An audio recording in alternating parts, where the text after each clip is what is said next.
What's up, family? One of the biggest lies ever told in real estate. We gonna hit on that tonight.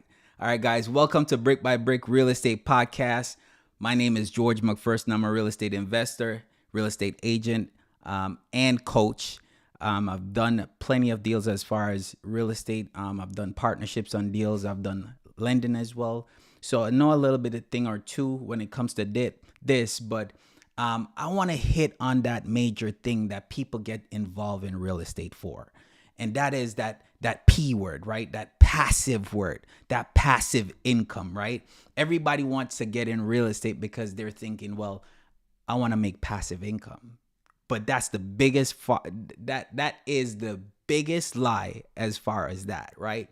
Now, not saying that you can't accomplish that, but we're going to go over it because a lot of people that's getting in real estate, it's not like you have major capital, millions of dollars to come in with. I'm talking about the people that are coming in, getting that one rental property and think, oh my God, you know what? I'm going to cash flow and I'm going to make millions, or I'm going to make thousands. I'm going to retire off of 2 or 3 rentals. Now, can you cash flow a good amount based on strategy on one rental? Yes, you can, right?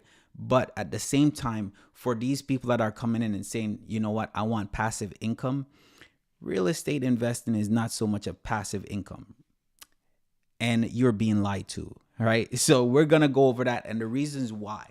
So for me, it's like when I first got into real estate, I thought about it as, man, I want to be able to not do nothing. And when I say not do nothing, I mean nothing. I just buy properties, fix them up, get them rented, and my tenant pays me and I stay home and I get checks in the mail, right? And while that is good, and while that is a good goal to have, right? Remember that these properties, these tenants still need management.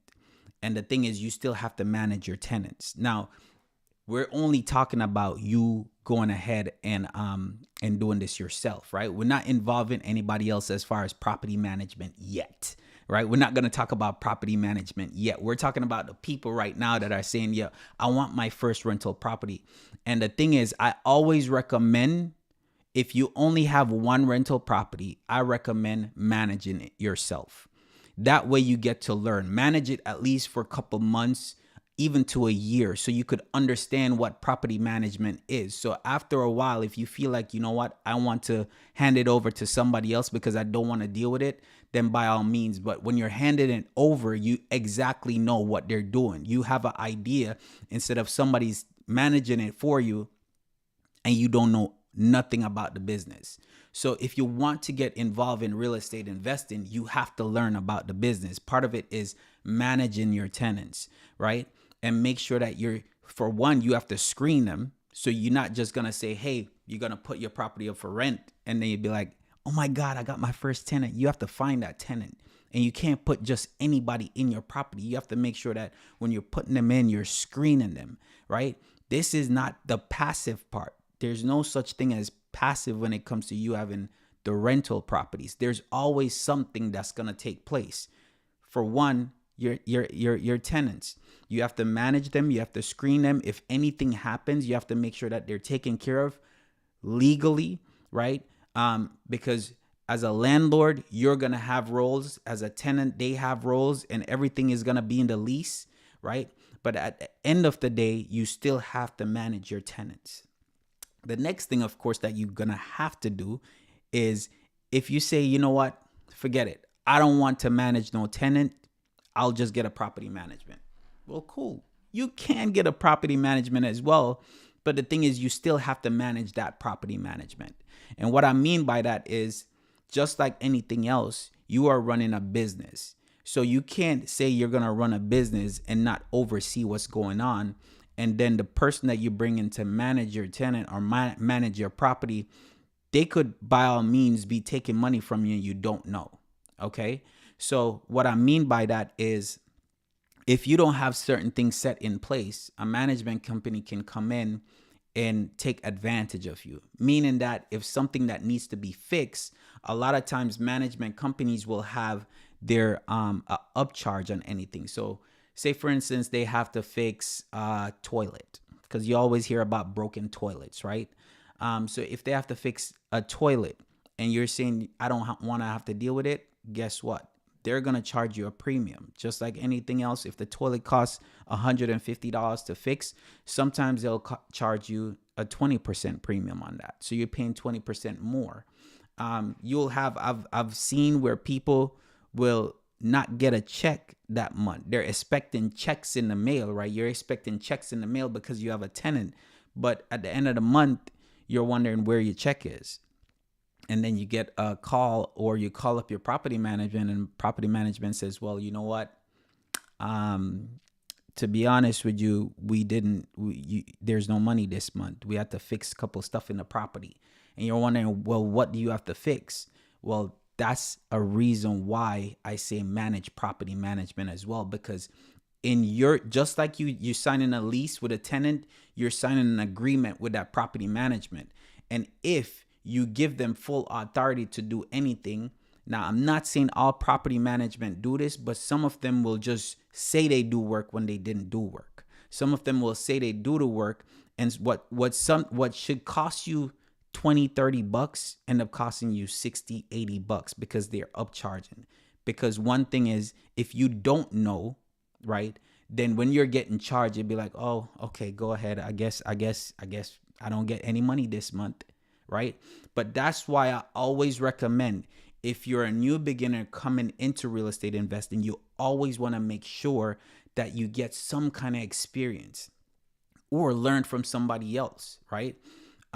And that means that you can get your own experience by managing your tenant first, by just saying, you know what, for the first year, and it doesn't even have to be a year, guys. It could be for the first 6 months. You say, listen, I want to learn everything. So if I get a call, how do I handle it? If something goes wrong, how do I handle it? Because it's the same thing that the property management is doing instead of you. But how would you handle it? How would you handle it if the AC doesn't work or the AC stopped working? Who's going to fix that, right? And you might think, oh my God, AC goes out. Yes, that can happen in a property. Yes, something can happen to where the electric, you have an electrical problem. Something can happen where, a glass break or toilet stop working. Something can happen, a fridge break. It's not working anymore. I'm telling you, something can happen, right? So when it happens, what do you do? That's part of you managing the property yourself, checking your resilience to it and say, how can I pivot? Meaning that you have a handyman on staff, right? Or you call up people, and this is where you learn how to manage yourself. So when you now hand it over to somebody, you kind of know what in a sense, if they're charging you certain things, you will know. If something happens, you'd be like, okay, I understand, right? But you have to make sure that you're managing not only your property management, but also your tenants. So that's why I said passive income is not, there's always something you have to do, right? Again, say for instance, you're talking about passive income. Something can go wrong in that property. What can go wrong? Anything. I just mentioned your AC can go out. So when you're saying, all right, I'm cash flowing $400 a month and I'm making $400, you feel like a champion because, all right, you have one property, right? And I'm just talking about one property. I'm not talking about nothing else. Even if you have 10 properties, right? Even if you have 10 properties and you're cash flowing, all right, cool. Something can happen to where if an AC goes out, right? You're talking about anywhere from, and you have to replace an AC, depending on the scope of the job, it could be 25, it could be 5,500. So now if you even have 10 properties and it's costing you 5,500, you're cash flowing 400 on each property, right? You're still at that point, you're going to end up in a negative for that month, right? And not even that month, but on that property, right? So those are things that you have to look at. You're always going to have to manage something. If something goes wrong, you're going to have to manage that. Even if you have a property management, there's always something required. So when somebody say, hey, real estate investing is passive income, they're lying to you, okay? They're lying to you. Now, is there ways that you could make it to where you don't have to do much? Yes, there are ways, which I'm going to touch on, right? And the ways are, especially I teach this in one of my programs, is if you do a lease option, right? A lease option to purchase. A lease option to purchase is when you're giving them, is like you're not giving them full ownership of the house, but you're giving them part ownership to say, hey, depends on how you write up your lease, of course, right? But how I write up my lease is you could make it to where anything that goes wrong in that property, they're responsible for. Okay? You're not responsible to fix anything. They're responsible to fix it because you're giving them part ownership to the where at the end of the lease term, they can either purchase the property or they can walk away from it. But you give them a certain number that they can purchase the property at, right? And it have to be agreement for both people, for both parties, right? They have to be in agreement. But even when that goes, right, you have to take in consideration, it's like if the AC goes out, then that's a big job. Do you say, well, you know what? You signed a lease with me, so you have to pay it. Are you really going to do that? Because that happened with me. And what I did was I still end up fixing it because it's the type of person I am. Now, for you, you might say, I'm not fixing it. Well, if you don't fix it, then they're not going to be comfortable, and then it could cost certain situations as well. But that's why I said with real estate investing, right? It's never true passive income. Now, if you have capital, this is where it can become passive income for you, okay? And even if in that case, you still want to do certain things. Now, when it comes to passive real estate investing, you're going to have to become more of a lender. And becoming more of a lender, that's going to be you doing private money lending. Okay, so if somebody comes up to you and they have a flip that they want to do, and that flip, consider them getting, $150,000. You have $150,000 sitting in the bank. You can become a private lender. So now you're investing in real estate, but you're not doing nothing. You're not lifting a hammer. You're not doing anything, but you still have to do your due diligence as far as, all right, you still have to vet them. You still have to know where your money is going as far as the flip, right? But you're not lifting anything. You're going to get a return based on that investor. So I've done that as well, to where I have investors that I if I have a flip, I can get a hold of those investors and say, hey, this is what I promise you as far as return. They don't have to lift a nail. They don't have to lift a hammer. They don't have to do nothing. They just give me the money. They sit back. At the end of the project, they get their return. At that point, that is passive income. But a lot of people are not doing that in real estate because that requires a lot more capital, right? So if you're coming into real estate and you're saying, all right, I want passive income, and that requires me to get these rentals, then no, it don't work like that. So sorry to bust your bubble, but that's one of the biggest lies that people talk about. And hey, real estate is gonna give me passive income. It still requires you to do something. If something is something as far as some issue that happened at the property, regardless if you have a property management or not, the property management is gonna call you. Right? I remember one of my properties, the tenant was a problem to begin with, but the tenant called in and there was like, oh, they smell gas at the property. Immediately, everything have to stop, right? They called me, guy frantic, everything, because they smell gas. They have to come out of the house. We have to call a fire department, right? I have to get that fixed as soon as possible, again, because it's a health hazard. Right? So those are things that anything can pop up. We always talk about toilet. We always talk about certain things. The AC could go out.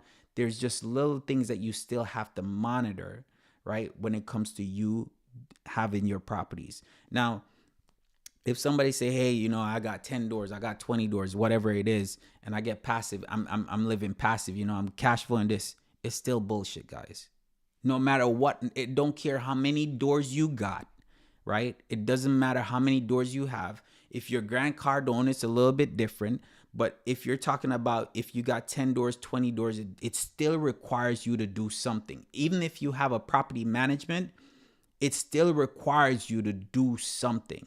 Unless you just put in your whole faith and trust into a company. Now, if you own that property management, then you're not worrying about anything because you own that property management. And when you're to a certain level, then you're going to own that property management, because at some point, if you think about it, you're going to say, man, I'm giving away too much money. So at that point, you might say, well, if I have one property, now think about it. Most management company will charge anywhere from 8 to 10%. So if you're collecting $1,000 a month for rent, they're getting $100, right? So now, imagine if you have 10 properties, right, and every one of them you're getting $1,000, right? At that point, you're giving what? If you have 10 properties and every one of those you're giving $100, that means at that point you're giving $1,000. Doesn't sound bad, right? Doesn't sound bad. But as you scale up, you might say, listen, I might look into something else, right? Who can give me the best alternative as far as investment wise, because you want to see more returns, right? But at the end of the day, even if something goes wrong in one of those properties, they're still going to have to call you based on what's going on in that property. So again, you could say passive all you want, but again, that's one of the biggest lies in real estate, right? So if you truly want passive income, then it requires a little bit more capital. Capital meaning that you become more of a lender, and you're still able to invest in real estate, but you're investing as a silent partner. So now when it comes to you saying, all right, you partner up with someone and they might buy a fourplex or they might buy an apartment, right? And with that apartment, you give that money, but now you're putting up a lot more capital, right? You're not out there finding the deals, but now you're putting up more capital. At that point, you're not managing the property. Whoever you partner with, they're the ones that have to get the management company. They're the ones that have to do the work, but you're providing the capital. So by providing the capital, yes, you're getting residual income off of that. Okay? So those are how it goes. But again, guys, this is the Brick by Brick podcast, where we talk about real estate and everything about real estate. So one of the biggest myths, I had to pop the bubble on it, is going to be passive income. So if you're going into real estate thinking, well, it's passive and I don't have to do nothing, sorry to pop your bubble. Sorry to do it, but you still required to do work. All right. So guys, till the next one, I'll catch you. All right, guys, have a great night.